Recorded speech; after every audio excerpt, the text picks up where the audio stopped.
안녕하세요, 슈퍼루키 여러분. 오늘은 슈퍼루키가 외국계 취업에 대한 모든 것이라는 주제로 컨텐츠를 준비해 보았습니다.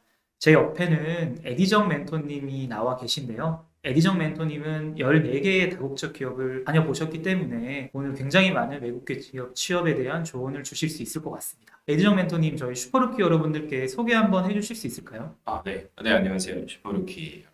저희 이렇게 영상 클릭해 주셔서 굉장히 감사하고요. 또 아론 멘토님 초대해 주셔서 굉장히 또 한번 감사드립니다. 네, 말씀해 주셨듯이 저는 운이 좋게도 14개의 다국적 기업들 그리고 다양한 국내 기업들 그리고 저 개인 사업도 이렇게 해보면서 좀 다양한 회사들이랑 그리고 회사에 있는 직원분들이랑도 같이 일을 해볼 수 있는 경험이 있었는데요. 이런 부분들을 좀 같이 나누고자 해서 여러분한테 조금이나마 외국계나 뭐 해외 취업 이런 데 할 때 어떻게 준비를 하면 좋을지 그리고 혹시나 우리가 이제 갖고 있는 편견들이 정말 사실인지 이런 부분을 같이 파헤쳐 보고자 이 자리에 왔습니다. 저희 첫 번째 내용부터 한번 보겠습니다. 멘토님, 국내 기업이 아닌 외국계 기업을 타깃해야 되는 이유가 있을까요? 아직까지 많은 분들이 국내 기업을 준비하시면서 외국계 기업을 사이드로 준비하시는 분들도 많은데 외국계 기업만의 장점이 있을까요?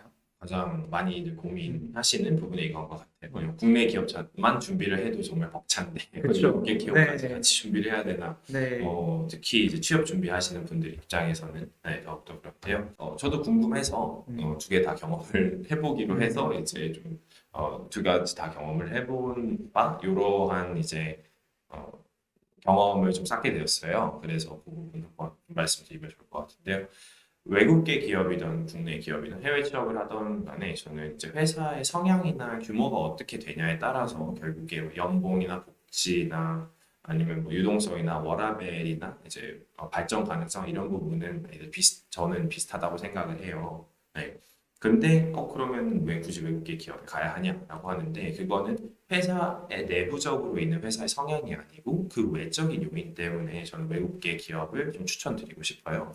자, 여기서 외적인 요인이라고 하면 어떤 부분이 되냐라고 했을 때, 좀 몇 가지 생각이 나는 게 이제 cultural exposure, 그러니까 외국계나 해외 취업을 간다면은 이제 문화적으로 내가 경험하고 배울 수 있는 부분들, 그리고 이제 한국에 다시 귀화를 했을 때 만약에 해외 취업이라면은 이제 그때 어떠한 기회들이 생길 수 있는지, 그리고 이제 외국계 기업으로 간다고 하면은 당연히 new skills and language 이런 부분, 당연히 언어적으로도 배울 수 있는 부분이 있고요. 그리고 새로운 경험을 하면서 넓어지는 시야도 생길 수 있다고 생각하고요. 그리고 마지막으로 타이밍도 있죠. 지금 안 간다면 언제 또 갈 수 있을 것이냐. 각각에 대해서 조금 더 깊게 말씀을 드리자면은 국내 기업보다는 외국계 기업에서 경험을 한다면은 같은 직장 동료라든지 직장 상사분들이 외국인 분들이시고 이제 다른 각 나라의 성향이 그대로 묻어오는 경우들이 많이 있어요. 그렇게 되면은 이제 많이 글로벌화 되어가는 시대에서 우리가 외국 문화나 이제 외국 언어 이런 부분을 조금 더 직접적으로 경험을 하고 이제 그런 부분에 대해서 반감이 좀 덜 생기고 어, 그런 장점이 또 하나 있을 수 있다고 생각을 하고요.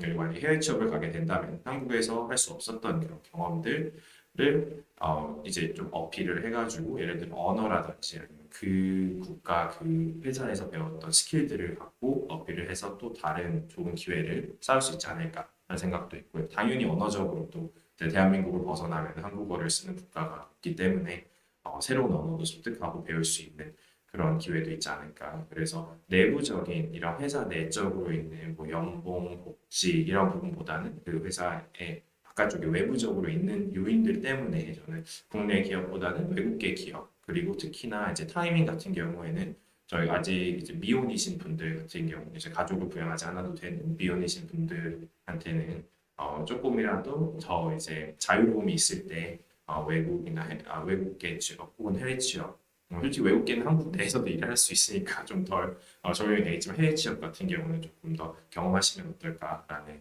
저 개인적인 경험이자 생각입니다.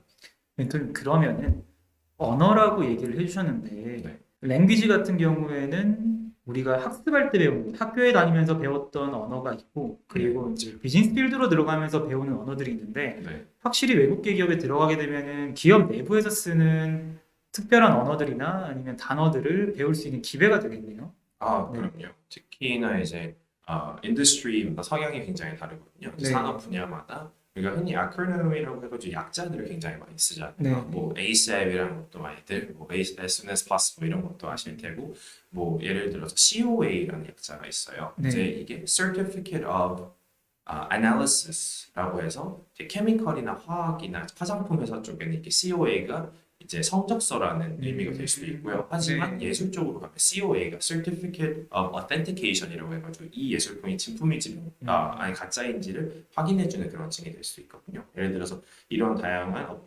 업계에 따른 이제 표현이나 언어 같은 거 이런 부분을 당연히 배울 수도 있고요. 이제 그거에 따른 커뮤니케이션을 기본적으로 할 때 라이팅이라든지 이메일 그리고 전화나 아니면 평소에 대화를 할 때 일상적인 랭귀지 언어적인 부분도 네, 당연히 배울 수 있다고 생각합니다. 네, 충분히 그렇게 되면 외국계 기업에 다닐 수 있는 메리트가 된다고 생각을 하는데, 네, 왜냐하면은 학교에서 당연히 배웠던 그런 영어 말고, 네. 비즈니스 필드에서 영어를 배우게 되면 그거 자체가 저희의 스킬셋이 될 수 있을 것 같아요. 그래서 네. 여러분들 이력서에 랭귀지 프로피션시 많이 쓰시는데, 거기 보시면 이제 오픽 점수라던가 이런 것들만 신입 레벨에서 쓰게 되는데, 이게 경력 레벨까지 가게 되면은 단순히 이제 어학 성적이 중요하진 않게 됩니다. 그래서 그때는 외국계 기업에 다니면서 했던 다양한 커뮤니케이션들 혹은 외국계 기업 경력 자체가 언어 능력을 증명하기 때문에 외국계 기업에 다닐 만한 충분한 메리트가 될 것 같고요.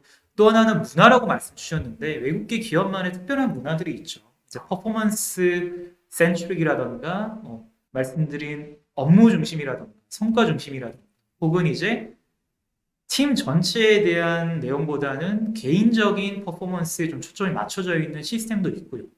그렇게 되면 외국계 기업에서 커리어를 출발하게 되면 다른 외국계 기업에 갈 때도 그 커리어 자체가 굉장히 좋은 경력으로 인정받을 수 있다라는 점.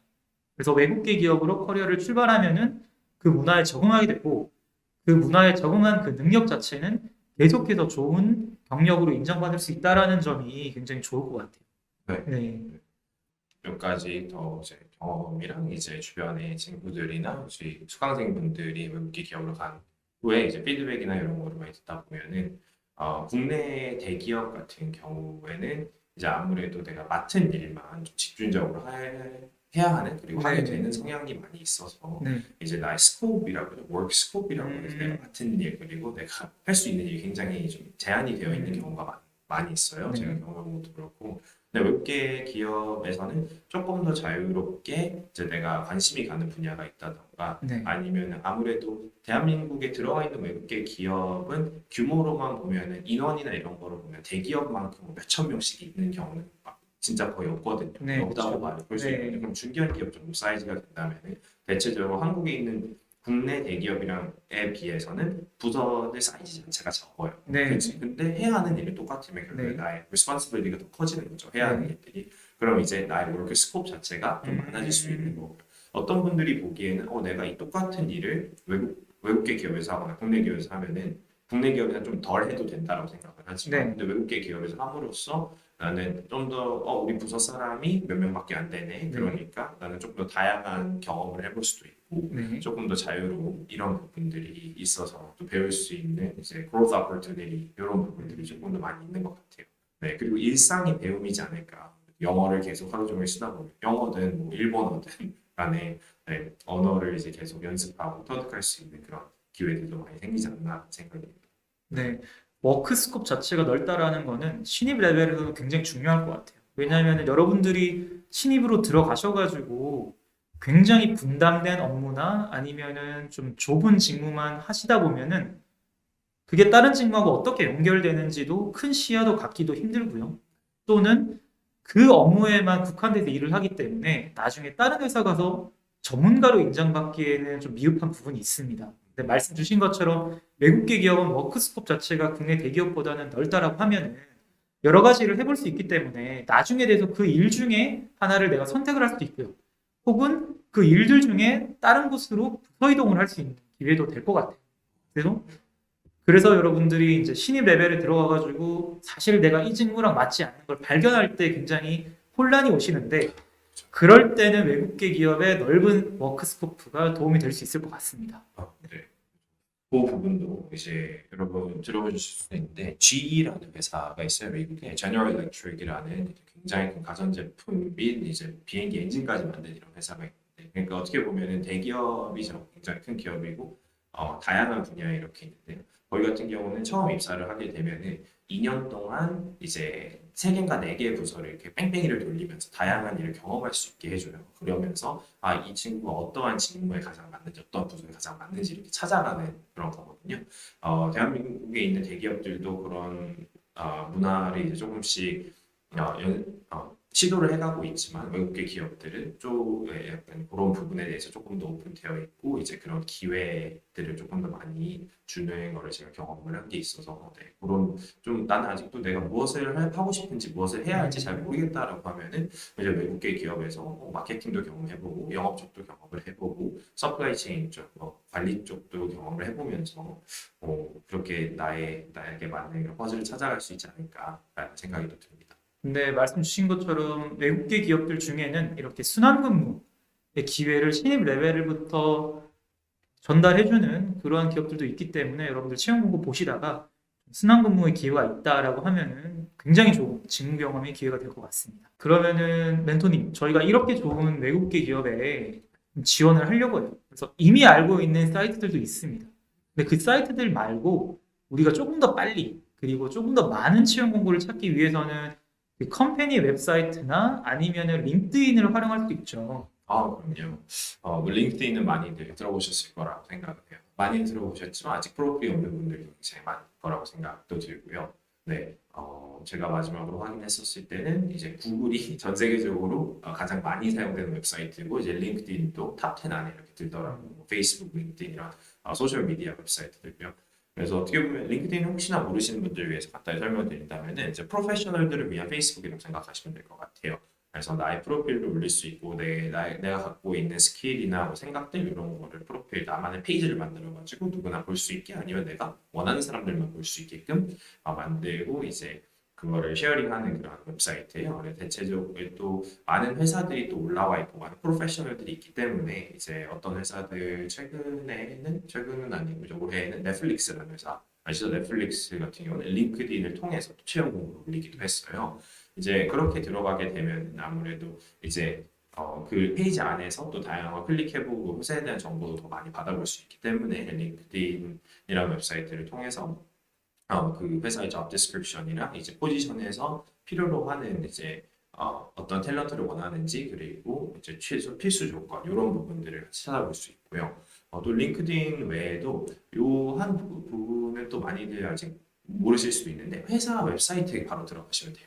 어떻게 보면 그 회사에 대한 가장 이제 정확한 정보를 이제 구하고 싶으면 그 회사 웹사이트로 가는 게 맞는데 외국계 기업들은 대부분 커리어라는 뭐 그런 섹션이 따로 있어요. 그래서 거기 들어가 보면은 각 나라의 각 로케이션에 오픈되어 있는 포지션들 그리고 이제 그거에 대해서 되게 자세하게 써 있거든요. 그래서 뭐 job description 어떤 일을 하는 건지 내가 누구를 지원하는지 그리고 어떤 requirement 필수 조건들이 있는지 이런 부분들을 거기서 찾아보실 수도 있고요. 그 외에도 솔직히 많이들 아시는 뭐 잡피플인, 잡플래닛인지 뭐그 외에도 뭐 개인적으로 저는 또 슈퍼루키 웹사이트도 주변 친구들 많이 사용들 하고 있고요.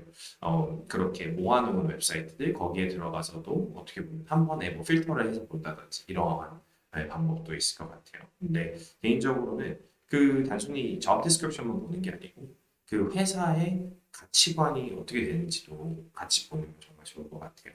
가치관이라는 거는 둘 다 바라보는 시야라고 생각을 하는데 지원자랑 회사가 같은 곳을 바라보고 있어야지만 또 같이 함께 오래 갈 수 있다고 생각을 하거든요. 근데 단순히 포지션만 보고 아니면 네임밸류만 보고 이렇게 지원을 했다가는 또 요즘 또 퇴사율 이런 게 굉장히 많아지고 있으니까 회사도 그걸 원치 않고 여러분도 솔직히 지원했다 합격하고 또 나가고 지원했다 합격하고 나가고 이걸 반복하면 또 이력서에 좋아 보이지 않고 시간을 또 많이 낭비할 수 있으니까 회사에 대해서 job description만 보는 게 아니고 그 회사는 어떤 사람을 원하는지 어떠한 가치관을 갖고 있는지 회사는 어떻게 사회적으로 이제 윤리적인 행동을 하고 있는지 사회에 도움을 되고 있는지 이런 부분도 같이 보시면은 또 플러스가 되지 않을까 생각이 듭니다. 네, 지금 말씀 주신 것처럼 그 컴퍼니 웹사이트에 들어가시면은 커리어 사이트가 대부분 있습니다. 외국계 기업은. 다만 이제 본사 차원에서 관리하는 커리어 사이트가 많기 때문에 영문으로는 되어 있어요.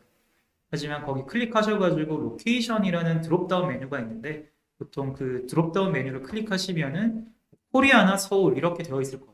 그래서 그거를 클릭하시면 이제 서울 오피스나 아니면 코리아 오피스에 해당되는 채용 공고들이 리스트가 쭉 나오는데 그거를 이제 링크를 항상 즐겨찾기 하셔가지고 본인이 타깃하는 외국계 기업들의 링크들은 그렇게 좀 모아두신 다음에 위클리나 아니면은 바이위클리로 계속해서 트래킹 하시면은 좋은 채용 공고들이 뜹니다. 특히나 이제 외국계 기업 같은 경우에는 채용 담당 부서가 한국에 없을 수도 있어요.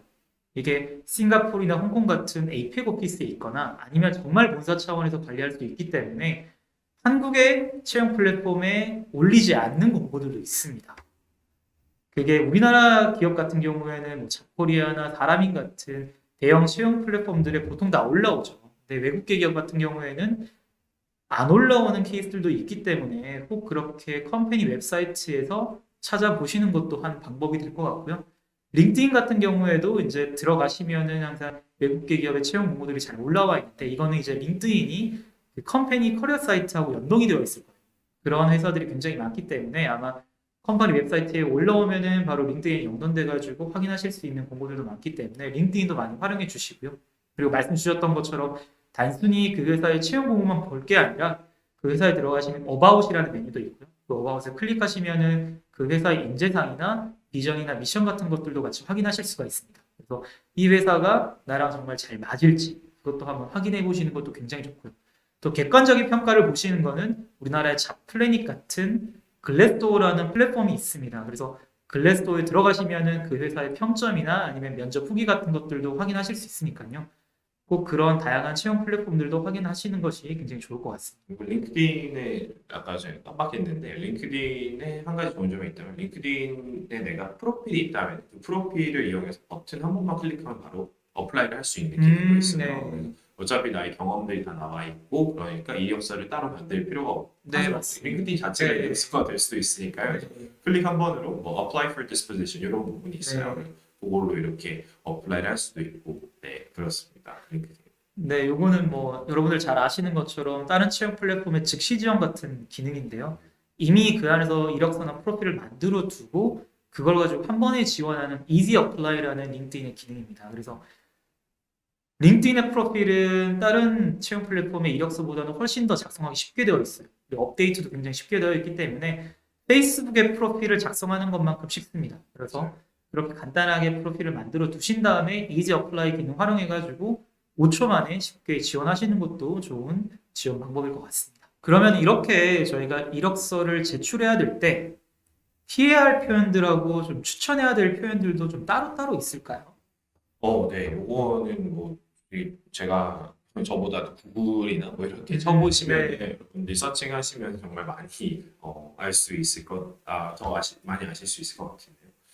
당연히 이력 몇 가지만 하이라이트해서 드릴게요. 당연히 이력서에는 내가 정말 최고다, 내가 가장 적합하다 이런 부분들을 표현하는 게 맞지만 이제 무맥락적으로 해서 뭐 best of breed라든지 내가 뭐 중에 최고다 아니면 뭐 best of best 뭐 이런 지금 best라는 단어가 나쁘다는 건 아니에요.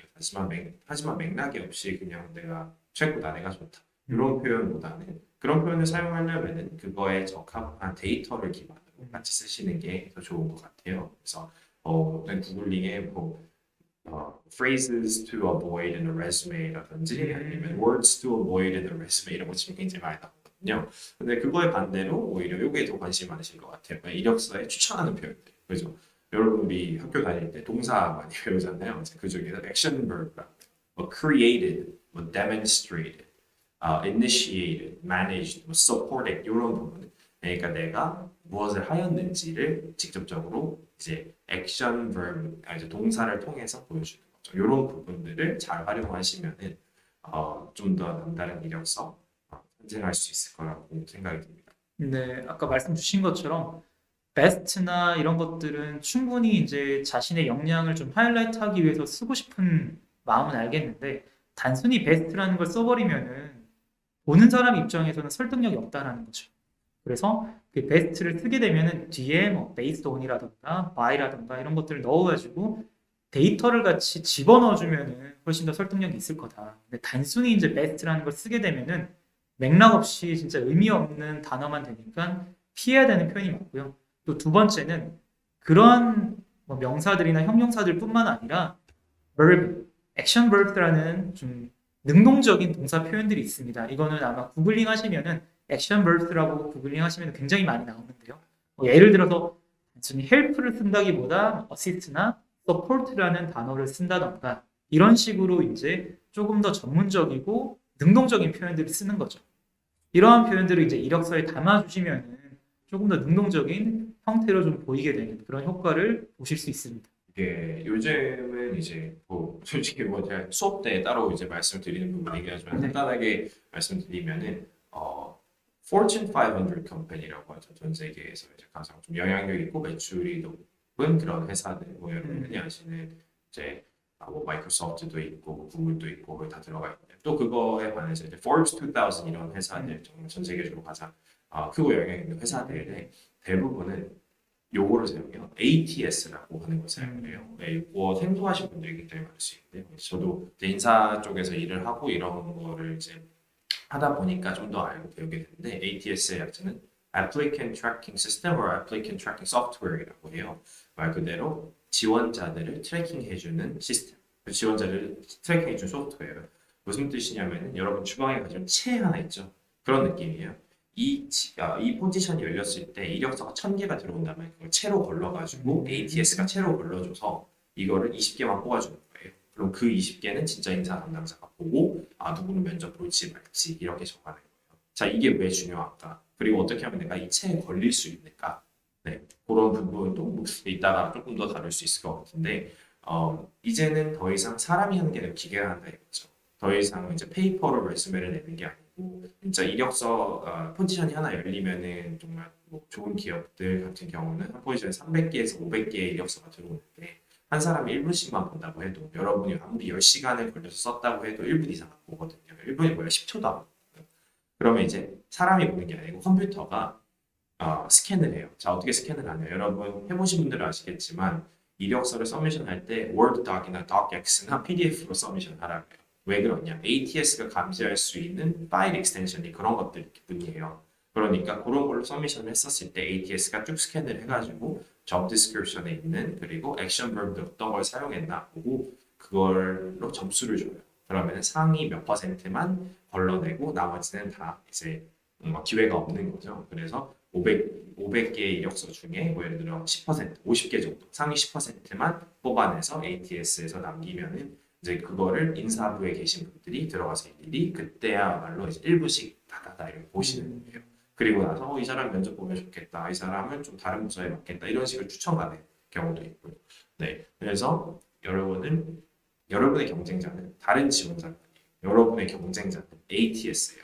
제가 하는 일은 그 ATS로 싸우는 거예요. 그러니까 저는 뭐 몇 년 전부터 약간 저는 AI랑 경쟁한다, 겨룬다 이렇게 생각을 했어요. 그래서 어떻게 하면 ATS에 수강생분이 걸릴 수 있을까? 그거는 그 비밀은 이제 회사 웹사이트랑 job description에 나와 있어요. 그거를 잘 보면은 ATS의 어떤 부분들이 강요가 되고 중요하겠구나라는 걸 보고 이제 그거를 이력서에 그대로 집어넣어서 필터에 걸리게 하는 거예요. 네. 그럼 자랑일 수도 있겠지만 조금 더 신뢰를 드리기 위해서 말씀을 드리자면은 저희가 300명이 넘는 이력서 작업을 했었는데 이력서 합격률은 98%가 넘어요. 그러니까 면접까지는 대부분 가. 네, 왜냐?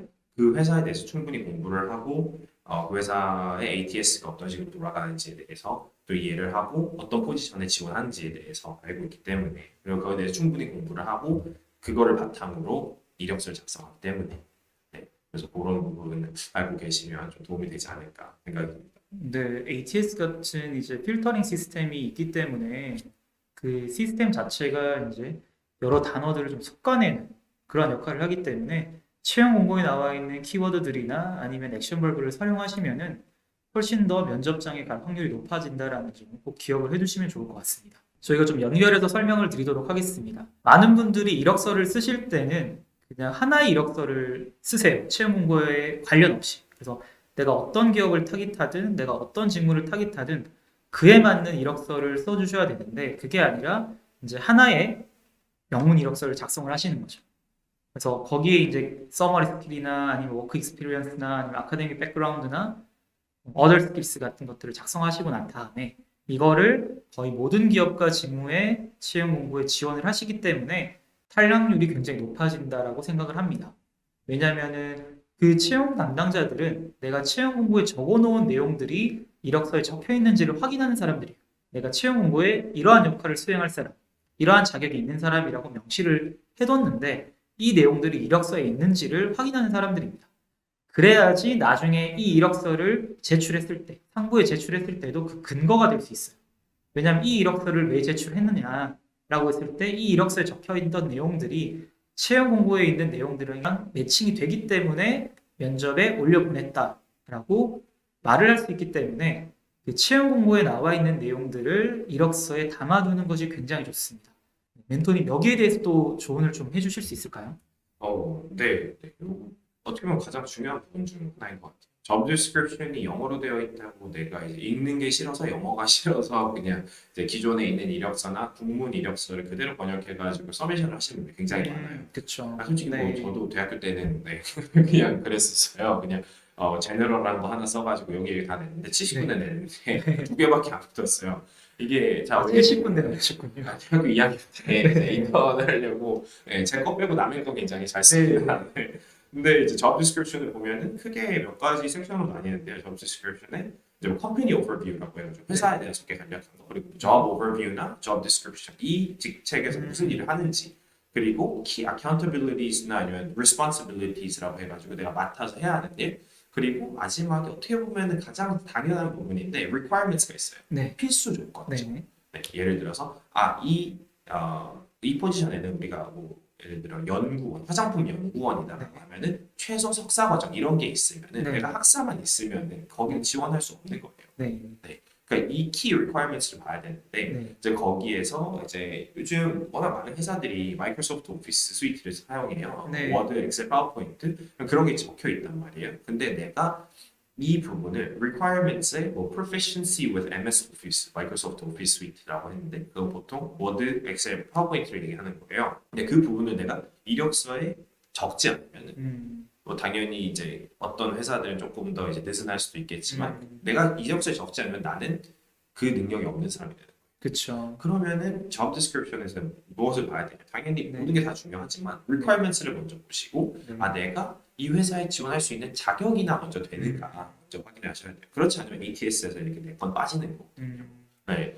여기에서 예를 들어 proficiency in English 예를 들어 아니면은 proficiency in Japanese라고 나와요. 뭐, 외국계 기업인데 일본 쪽 기업이다라고 하면은 근데 나는 일본어를 너무 못한 하나도 모른다. 그러면은 거기를 지원하는 거는 어떻게 보면 시간 낭비가 될 수 있는 거죠. 네. 그러니까 저는 개인적으로 required qualifications를 먼저 보시고 여기에 내가 정말로 최소 필수 조건이 일단 되는지 먼저 그걸 네. 확인하시는 게 네. 좋지 않나. 그리고 만약에 된다면 그런 부분을 이력서에 어떻게 녹일 것인가 네. 이런 부분도 같이 생각해 보실 수 있지 않나 생각이 들어요. 근데 그러면 멘토님, 음. 외국계 기업에서 당분간 일하는 것이 해외 취업에 도움이 될까요? 라는 질문을 저희가 받아본 적이 있는데 네, 네. 이거는 왜 그러냐면은 코로나 시국 때문에 해외 취업의 길이 굉장히 많이 막혀 있죠. 그래서 이분은 이제 해외 취업을 하고 싶은데 해외 취업의 길이 좀 막혀 있으니까 그러면은 코로나 시국이 끝날 때까지만 난 외국계 기업에 근무를 좀 하겠다. 그러면 이 경력이 나중에 해외 취업이 되는데 좀 도움이 될 수 있을까? 저도 코로나 시작하면서 요즘 가장 지금 국내 기업에 있는데 나는 외국에서 일을 하고 싶다. 해외 취업을 가기 위해서 발판으로 외국계 취업을 하는 게 어떠냐 이렇게 여쭤보는데 저는 그 질문에 대해서 답변을 하기 전에 그분한테 먼저 물어봤어요. 뭐 이런 분들 많아서 해외 취업을 하고 싶은 이유가 무엇입니까? 단순히 외국에 나가기 위해서인가 아니면 뭐 어떠한 나의 발전 이런 거를 위해서 뭐 했었을 때 단순히 외국 사람마다 다 답변이 다 다르긴 하지만요. 네, 지금 그 부분을 먼저 한번 생각해 보시고 지금 만약에 국내 기업에 있다라고 하면은 해외 취업에 가기 위해서는 내가 어떤 부분을 준비해야 될지 명확하게 알아보세요. 그러면은 당연히 그 중에 하나는 랭귀지는 꼭 있을 거예요. 언어적인 부분이 있을 거예요.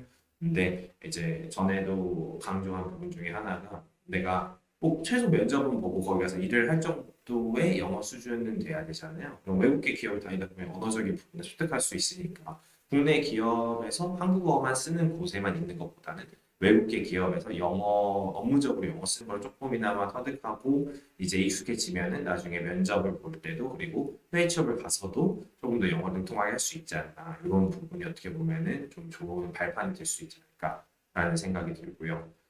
그거 외에 만약에 뭐 글쎄요, 다른 이유들 솔직히 굉장히 많죠. 내가 지금 국내 기업에 있는데 내가 하는 일이 굉장히 발전적이지 않고 반복적인 일만 하고 성과는 그럭저럭 나온다라고 했었을 때 그런 부분을 나중에 면접을 볼 때 어필할 수 있는가. 근데 그렇지 않으면 외국계 기업에 가가지고 나한테 조금 챌린징 할 수 있는 일, 그리고 내가 발전할 수 있는 일, 이런 부분들을 이제 몇 년 동안 잘 준비하고 정리를 해가지고 나중에 이력서를 쓸 때 그리고 면접을 볼 때 아 내가 이런 기업에서 이런 일을 하면서 얼마나 뭐 매출을 증가시켰고 아니면 더 많은 영업을 했었고 뭐 비용을 얼마 절감했고 이런 부분들을 어필할 수 있다고 생각해요. 근데 뭐 솔직히 외국계 기업이 아니어도 국내에서 이제 해외에서 알아준 국내 기업들에서 일한다. 근데 어디서 일을 하냐보다는 내가 무슨 일을 하냐, 내가 얼마나 많은 성과를 내느냐, 약간 이런 부분들이 이직을 할 때 조금 더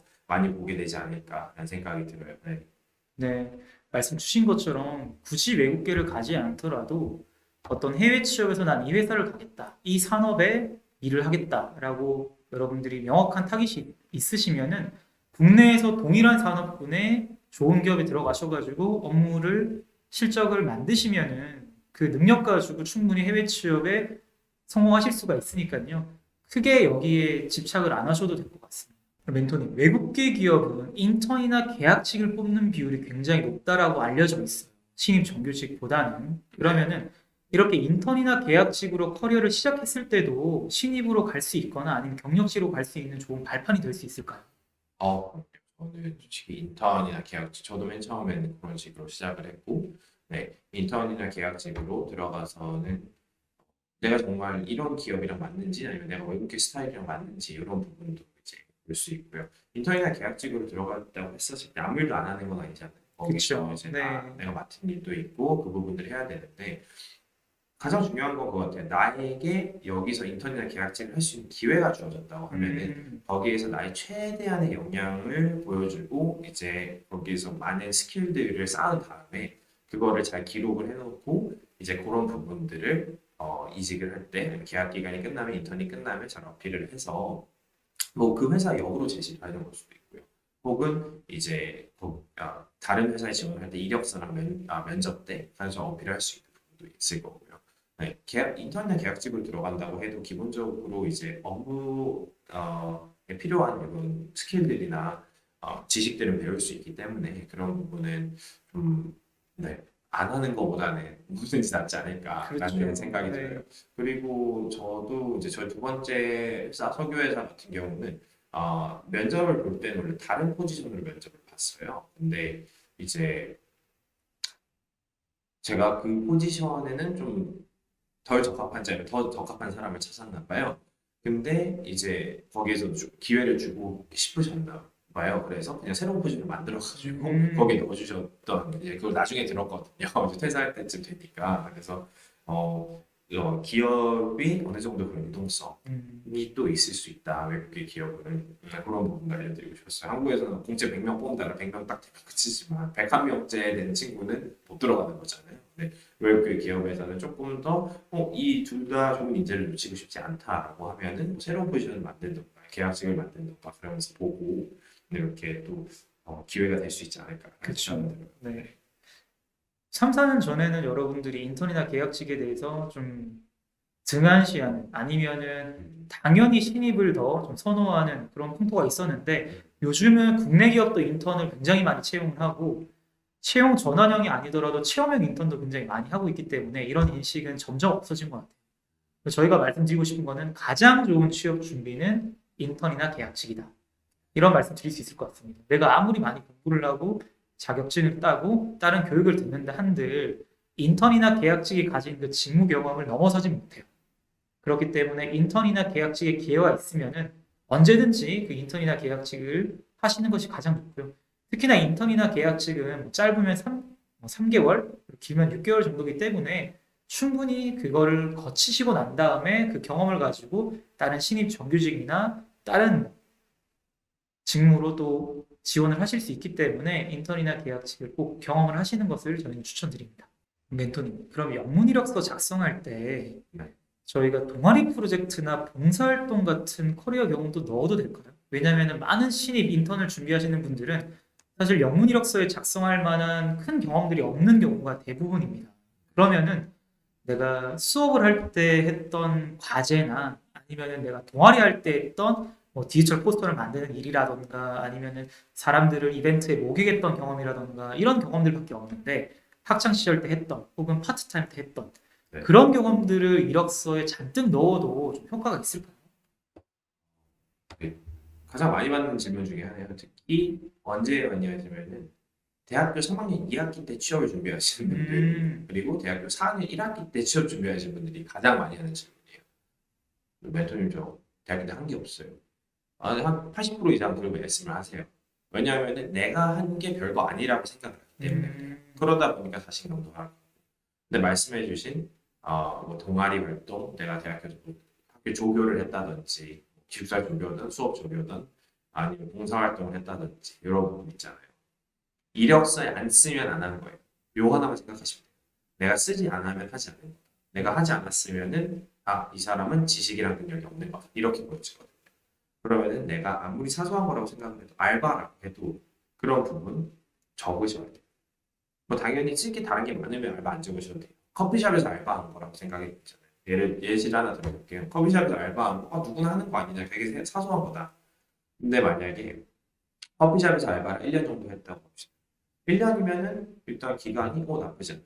그리고 학교 생활을 하면서 1년 동안 알바를 했대요. 그러면 굉장히 책임감이 있는 친구네 라고 볼 수 있어요. 그리고 커피숍에서 알바를 하면서 평균적으로 한 시간에 20명에서 25명 정도의 손님들을 관리하고 주문을 만들어가지고 실수 없이 서빙을 했대요. 그러면은 내가 시킨 일 굉장히 잘하는 친구네. 그리고 플러스로 예를 들어서 원래는 냅킨을 앞에 비치해놔가지고 손님들이 마구마구 집어가서 냅킨 과소비가 있었는데 그 냅킨을 카운터 뒤로 빼고 필요할 때만 줌으로써 냅킨을 많이 절약할 수 있었다. 그러면 회사를 위해서 비용도 절약할 거예요. 플러스 원래는 화장실이 건물 이제 1층에서 같이 쓰는 화장실이라 가지고 손님들이 화장실에 대한 불편함이 많이 있었는데 비밀번호랑 자물쇠를 발작을 함으로써 조금 더 화장실 관리가 잘 되고 외부인들의 침입이 이제 쉬워지지 않으면서 화장실 관리도 더 나아지고 손님들의 컴플레인도 줄었다. 이런 부분들 어떻게 보면 굉장히 사소하고 어떻게 보면은 누구나 다 그럴 수 있는 거 아니냐. 하지만 그걸 쓰지 않으면 안 하는 거거든요. 그러면은 내가 아무리 뭐 커피숍 알바 이런 걸 했다고 해도 커피숍 알바는 뭐 조교든 대학교 학교 프로젝트든 동아리 활동이든 그 부분에 대해서 강요를 해서 쓰셔야지만 ATS에서도 이렇게 필터를 할 때 액션 버브들이 걸릴 수 있고 나중에 그걸 보고 어, 저기 뭐 인사부에 계신 담당자분들이 보실 때도 딱 본 다음에 이런 경험들이 있구나. 그렇지 않으면 안 한 거니까요. 근데 너무나 당연하지 않을까요? 우리가 대학교를 이제 막 졸업할 때인데 당연히 경험이 없는 건 너무 당연한 거예요. 만약에 회사 입장에서 신입을 뽑는데 경험이 있는 신입을 뽑는다라고 하면 회사가 잘못된 거죠. 그죠? 그럼 경력직을 뽑아야 되는 거죠. 대학생 여러분들 입장에서는 경력이 없는 건 당연한 거예요. 그러면은 없는 경력을 만든다. 지금부터 만든다. 그것도 괜찮은 생각이지만 내가 생각했을 때 경력이 아닌 게 경력이거든요. 그런 부분을 잘 강조해서 쓰시면 좋을 것 같아요. 학교 프로젝트라든지 학교 프로젝트에서 몇 명이랑 같이 일을 했다. 어떻게 보면 너무 당연한 거 아니야? 팀플인데 하지만 난 학교 프로젝트에서 6개월 동안 6개월 좀 길고 두 학기 동안 4명의 다른 학생들이랑 같이 프로젝트를 해가지고 마지막에 프로젝트에서 93%라는 점수를 받았다. 라는 수치화를 시킨다라고 하면 팀워크 부분도 보여주고 높은 어치브먼트 성과도 보여주는 거예요. 그런 부분을 같이 써주면 이력서에 충분히 어필이 될 수 있다라고 생각이 들어요. 네, 그래서 솔직히 그렇게 같이 쓴 친구들도 많아요. 네. 네, 지금 멘토님께서 말씀 주신 것처럼 여러분들이 가지고 있는 경험들을 세세하게 풀어가지고 거기에 하나하나 의미를 부여하는 것도 굉장히 좋을 것 같습니다. 자기 경력의 어떻게 보면 재해석이죠. 그래서 말씀 주신 것처럼 파트타임을 했을 때뭐 코스트 에피션시라던가 아니면은 고객 응대 능력이라던가 책임감이라던가 이런 키워드들을 충분히 뽑아낼 수 있을 것 같아요. 또 하나는 지금부터 파트타임을 하든 과제를 하든 하실 때 일기처럼 했던 일들을 다 기재를 해두시는 것도 좋을 것 같습니다. 왜냐하면은 내가 옛날에 했던 일들을 상기를 시키려고 하면 까먹는 경우가 많고 기억이 잘못되는 경우도 있어요. 그렇기 때문에 지금부터 과제를 하고 파트타임을 하시는 분들은 그 오늘은 내가 어떤 일을 했고 내일은 어떤 일을 할 거고 이런 것들을 다 기재를 해두시면은 나중에 이력서를 쓸 때 이때의 직무 경험이 지금 여기 채용 공고하고 매칭이 되구나 해가지고 그때 그거를 뽑아 쓰시면 될 것 같아요. 그런 것들을 일찍부터 기재를 해두시는 것도 굉장히 도움이 될 것 같습니다. 그럼 멘토님, 외국계 기업에서 근무를 했을 때 해외 지사의 발령 확률도 있을까요? 이 부분에 대해서 좀 메리트를 갖고 외국계 기업에 지원하시는 분들도 굉장히 많다고 알고 있습니다.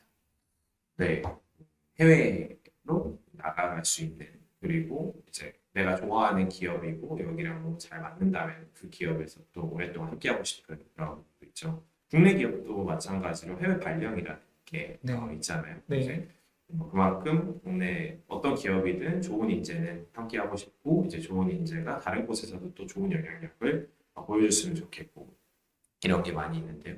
당연히 외국계 기업도 그런 부분이 있죠. 구글이 정말 가장 대표적인데 구글에 들어가서 이제 잘하고 좋은 성과를 낸다면은 이제 구글 본사 혹은 구글의 다른 오피스로 가서 또 나의 역량을 펼칠 수 있는 그런 기회들도 있고요.